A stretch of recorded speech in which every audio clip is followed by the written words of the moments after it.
Hi everybody, Coach Brian Waldo here to share with you a couple of ways to stretch out your hip flexors. Now your hip flexors are very important when it comes to your lower back health and your lumbosacral health, reducing ultimately lower back pain, and ultimately also for performance. So if you happen to be an athlete or performing in any way, running races or possibly recreational sports or otherwise, like your hip flexors are a very important piece to your overall performance. Now, one of the things that tends to happen is we get tight hip flexors and that tends to shut down our glutes and the quality of hip extension that we get. And so therefore, what we want to do is we want to get into your deep muscles of the hip flexors, which are made up ultimately of multiple muscle groups. Now, one of the key things is pelvic stabilization. So I'm going to turn perpendicular to the camera. And what I want you to think about is tucking your pelvis underneath. We call that a posterior pelvic tilt.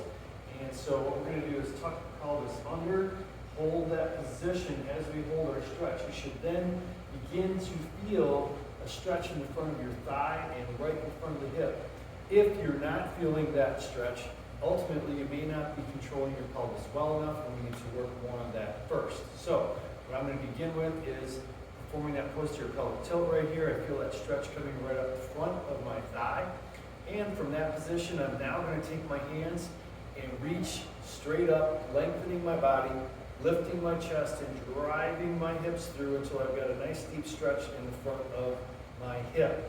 Now, step number 2 would be to take one hand down, put it inside your thigh, and side bend over. And then finally, third position is to turn out slightly with your shoulder, but being sure to keep your pelvis still here. So I'm pressing a little bit with this arm into the inner thigh. This one, I'm side bending and rotating my torso slightly. Now guys, you want to hold that stretch for approximately 20 to 30 seconds, repeating that 2 or 3 times on each side. Go and practice your hip flexor stretches now.